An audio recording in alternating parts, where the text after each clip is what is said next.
कानून मंत्री अश्विनी कुमार व सीनियर कांग्रेसी नेता आशीष कुमार ने किया प्रेस वार्ता का आयोजन, जिसमें उन्होंने कहा है कि 2022 के विधानसभा चुनावों में कांग्रेस भारी मतों से विजय होकर पंजाब में अपनी सरकार बनाएगी। इस मौके पर सीनियर कांग्रेसी नेता आशीष कुमार ने कहा है कि उनकी सरकार आने पर सबसे पहला काम बेरोजगारों को रोजगार मुहैया करवाना है। रोजगार मुहैया करवाने के लिए रणनीति बनाएंगे ताकि नौजवानों को रोजगार मिल सके। इस मौके पर बोलते हुए उन्होंने कहा है कि दार क्षेत्र काफी पिछड़ा इलाका है, जिसकी तरफ मौजूदा बीजेपी के विधायक जो कि 15 सालों से कुर्सी संभाले हुए हैं, उन्होंने कोई ध्यान नहीं दिया। उनकी सरकार बनते ही दार क्षेत्र को पर्यटन के लिए बढ़ावा देने की पहल की जाएगी व रोजगार के अवसर मुहैया करवाने के लिए इंडस्ट्री लगवाने की पहल भी की जाएगी। कांग्रेस में आपसी गुटबाजी के बारे में बोलते हुए कांग्रेसी नेता आशीष कुमार ने माना कि कांग्रेस ने जब भी हार का सामना किया तो आपसी गुटबाजी के कारण ही किया। अगर पार्टी हाईकमान उन्हें टिकट देती है तो वह सभी को साथ लेकर चलेंगे और पंजाब में कांग्रेस की सरकार बनाएंगे। में आपकी पहली ये प्रेस कॉन्फ्रेंस है। अभी आपने अपने बेटे को एक तरह से यहाँ पर जो है वो एक लॉन्च हम कह सकते हैं, वो तो काफ़ी देर पहले ही कर दिया था। अभी संभावित उम्मीदवार भी हो सकते हैं, अभी तो कई उम्मीदवार हैं। क्या कहना चाहेंगे अपनी इस पहली प्रेस वार्ता में, क्या मैसेज देना चाहते हैं आप?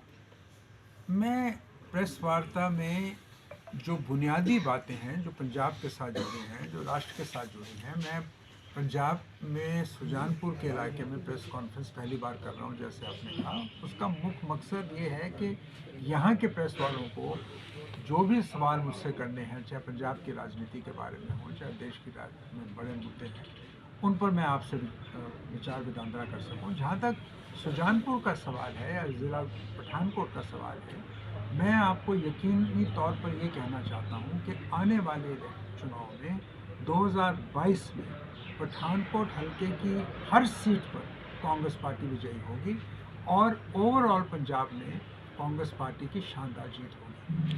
सुजानपुर का इलाका पिछड़ा इलाका है, यहाँ पिछले 15 साल से बीजेपी का प्रत्याशी जीता आया है। इस बार जो हमने गांव-गांव जाके देखा है, घर-घर जाके देखा है, डोर टू डोर कांटेक्ट में देखा है, बड़ी सभाओं में देखा है, ये पाया है कि लोगों का मन बदल चुका है और बदलाव की आंधी पंजाब में चल रही है। उसका पहला आपको नमूना जो मिलेगा वो सुजानपुर में। सब जितने वादे जो हैं, जैसे बिजली माफ़ी का है, 24 आवर आप बिजली देने वाले हैं, उसके बाद जितने भी आपकी सरकार जो है, चन्नी गवर्नमेंट जो कर रही है, जीएसटी, क्योंकि आप सेंटर में बड़े मंत्री रहे हैं, बड़े ओहदों पे रहे हैं, पूरी बड़ा राजनीतिक करियर है आपका।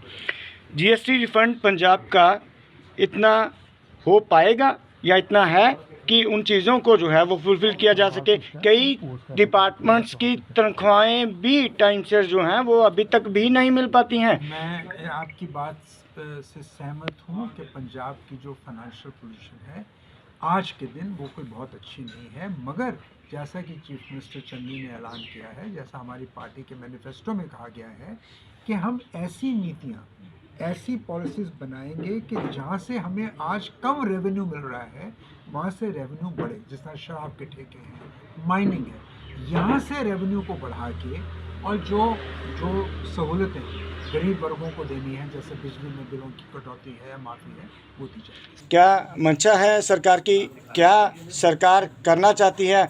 इन 3 महीनों में 2 बार डीजीपी बदल दिए जाते हैं। देखिए, सवता साहब एक्टिंग डीजीपी थे, आप भी जानते हैं। वो परमानेंट पोस्ट पर अभी उनकी नियुक्ति नहीं हुई थी। परमानेंट डीजीपी की नियुक्ति का एक प्रोसेस है। वो यूपीएससी से एक पैनल बनता है, उस पैनल के आधार पर नियुक्तियां होती हैं।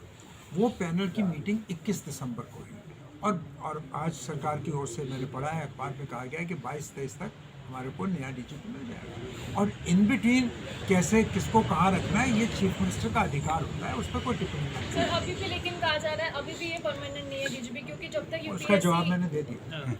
सब अकाली दल जो है उनके जहन में एक बात ज़रूर है कि सरकार के जो पुलिस के अफसर हैं वो जबरी छुट्टी पर जा रहे हैं या फिर खुद लीव ले रहे हैं।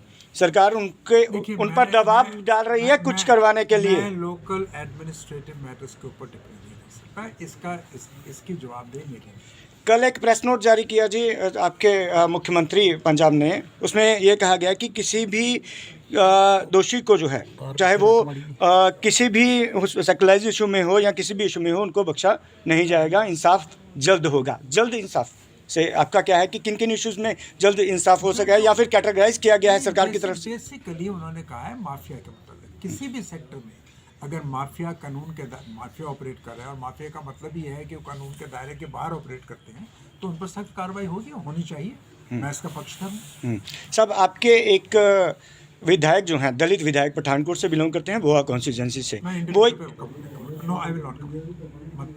वो एक दलित को शरेआम थप्पड़ मारते हैं, और आपकी पार्टी जो है कोई भी डिसिप्लिनरी जो एक्शन जो है उनके ऊपर नहीं लिया जाता है, अभी तक नहीं हुआ, 3 महीने हो गए जी। मैं किसी व्यक्ति विशेष पर टिप्पणी अभी संभावित कैंडिडेट हैं सुजानपुर से, कईयों ने पोस्टर्स के ऊपर कई अपने मुद्दे गिनवाए हैं, आपके पोस्टर्स भी जो हैं वो हमने देखे हैं, तो किन मुद्दों पर सुजानपुर की जनता के बीच में आप जा रहे हैं या अपनी दावेदारी पेश कर रहे हैं? वो कौन सी ऐसी चीज़ें हैं जो आपने पहले करवाई हैं या करवाने वाले हैं?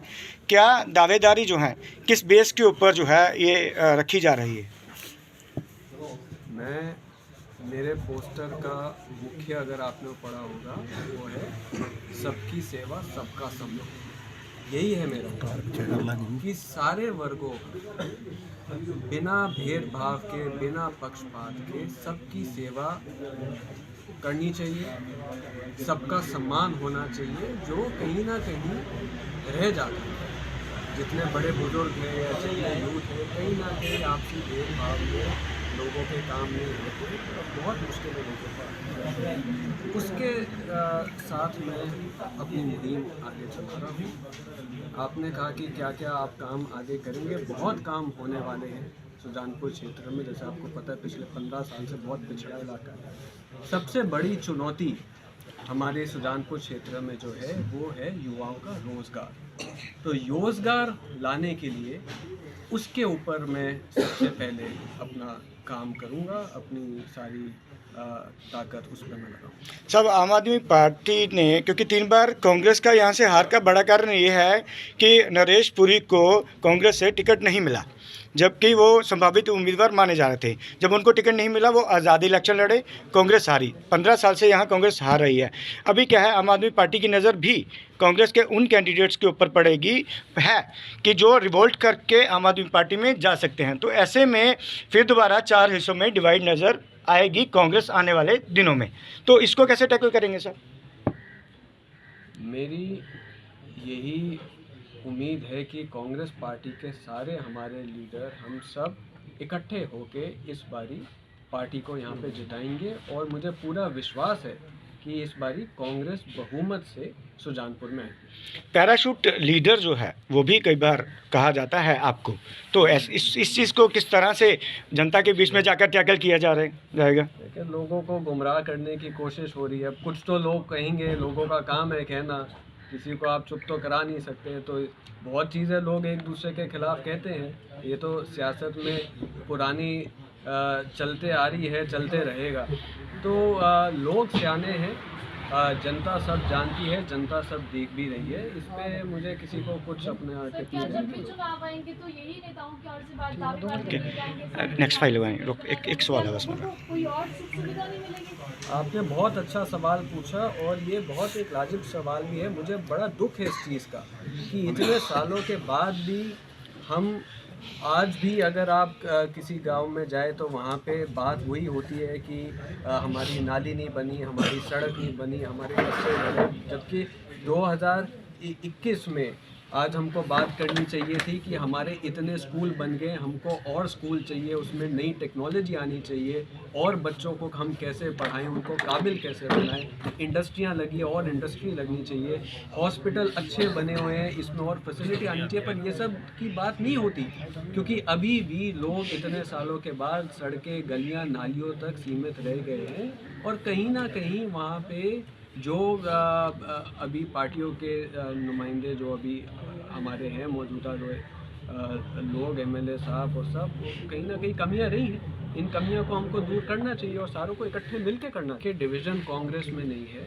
संवैधानिक तौर पे सब अपना पक्ष और हक रख सकते हैं इलेक्शन लड़ने के लिए। आप भी रख सकते हैं, आप भी कल को उम्मीदवार हो सकते हैं, जितने मेरे मीडिया भाई बहन हैं सब रख सकते हैं। तो सबका अपना हक है। टिकट पार्टी एक ही को देंगी, जिनको पार्टी टिकट देगी उनको बाकी सारे हम लीडर इकट्ठे होके सबको सपोर्ट करेंगे, जिसको भी टिकट मिले। ये मेरा मानना है। सर बेअदबी मामला कब तक सुलझ जाएगा? देखिए ये कोर्ट की चीजें हैं, इसको जो वक्त लगेगा उसमें। कैमरामैन शुभम के साथ bureau report Rajesh Bhardwaj, Bharat news line.